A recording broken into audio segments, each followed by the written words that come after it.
Okay, hello everyone. I'll be going through the problems now. And so in the first problem, we have a steel ball bouncing here. It's initially dropped from a height of 50 centimeters, and it just keeps bouncing and after it bounces, then we know it gives us that V upward is equal to E times V down. Okay, so now we want to find the value of E such that it stops bouncing 30 seconds after it is first released. Okay, so the if we look at only the first the amount of time it takes for the ball to reach the ground the first time, then it's just 1/2 gt squared is equal to h, which is 50 centimeters. So obviously t is just equal to square root 2h over g. And after that, the ball gets slower after each bounce by a factor of e. And so now we want to find how much the time is reduced.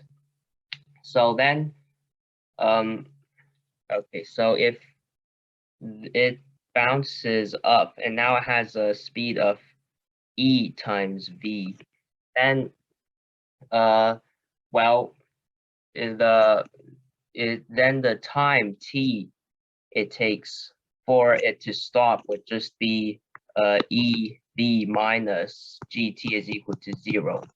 At this time t, then the ball has stopped in midair, so t is equal to e v over g. And obviously, if it had bounced up with the speed of v, then this t would be equal to v over g. So then that means that after each bounce, the amount of time for the next round is also multiplied by e. So then this first t is equal to square root 2h over g. So then when it bounces back up the second time from this ground to up here, then this t2 would just be equal to e times square root 2h over g. And we know that going back down takes the exact same amount of time. So then this one round would be 2 times e times square root 2h over g. And then again, we can now see that it would be 2e squared times square root 2h over g, and so on infinitely. So then we know that all of these times summed up together would be equal to 30 seconds.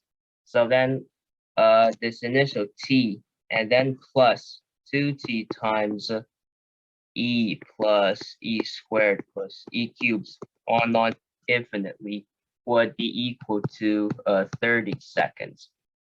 Okay, so now we can solve it. This is t plus 2t e over 1 minus e is equal to 30 seconds. So then this means that t times, I believe, 1 plus e over 1 minus e would be equal to this 30 seconds. Let's call the tf now.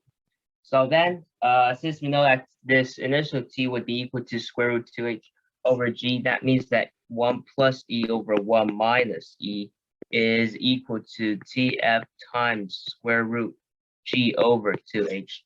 And so now he can just plug in all these numbers. tf is equal to 30 seconds. G is equal to 9.8 meters per second. And then h is equal to 50 centimeters. And so we can plug in all these numbers and solve for e. And in the end, you get that e is about equal to 0.98.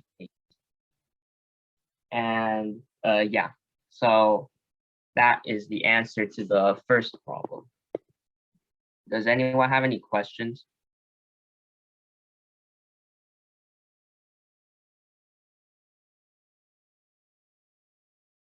Okay, then.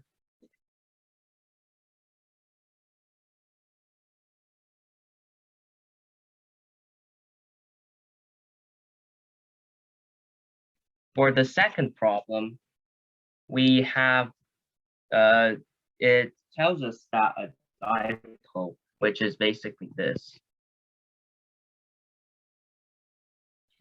with two charges on the end, and this creates an electric field, which tells us it falls off at 1 over r cubed.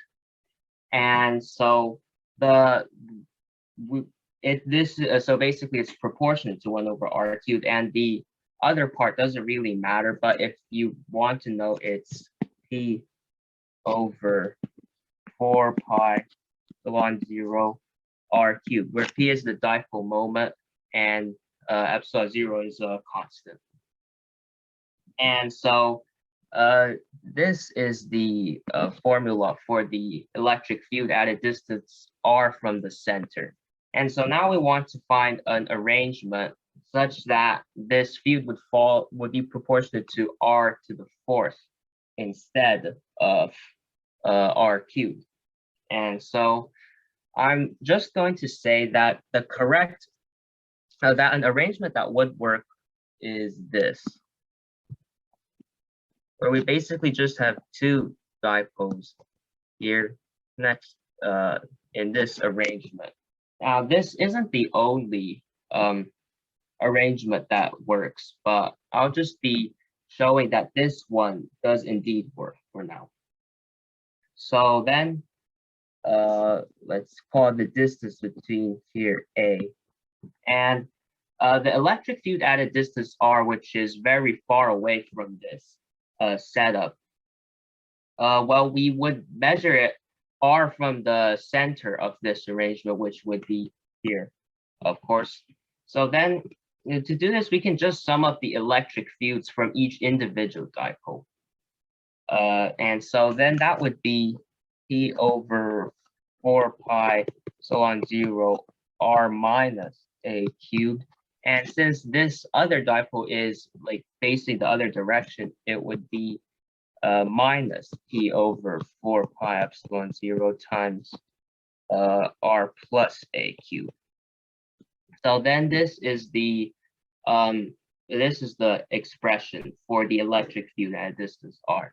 And then, well, we can factor out some stuff. We get p over 4 pi epsilon 0 times r minus a to the negative third.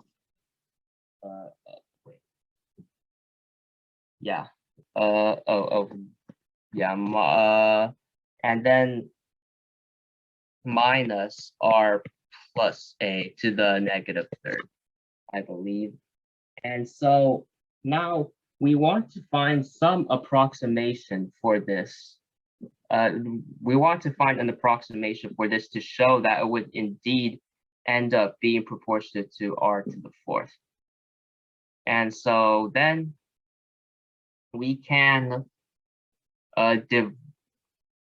wait a sec. Okay, so then we can then write it as this p over 4 pi epsilon 0 time and then r cubed here. And then instead of this r minus a and r plus a, we can write 1 minus a over r to the negative third, and then minus 1 plus a over r to the negative third. You can see how this is true. And then, so now we have this 1 minus something to the something else. And yeah, that is much easier to approximate.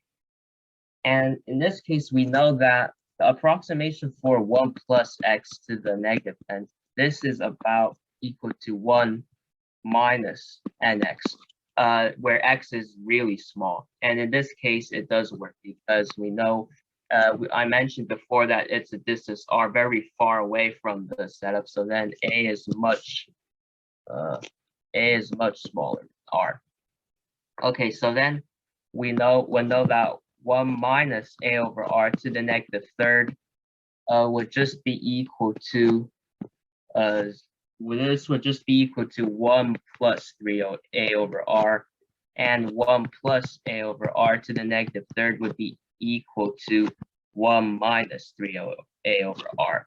So then our expression becomes p over 4 pi epsilon 0 r cubed times 1 plus 3a over r minus 1 minus 3a over r. And this is equal to p over 4 pi epsilon 0 r cubed times 6a over r. And so now this would be equal to 3pa over 4 pi epsilon 0 r to the fourth. And so this is indeed proportional to 1 over r to the fourth. So this arrangement does work. And it is one that it is what the problem is looking for. And I mentioned before that this isn't the only arrangement. As an example, this would also work. If this is q, negative 2q, and q. And so I'll leave it to you to verify for yourself that this arrangement also works for the problem. But anyway, so this arrangement that I described earlier is one of the answers to the problem, and here's the proof. So that is the answer to the second problem. Does anyone have any questions?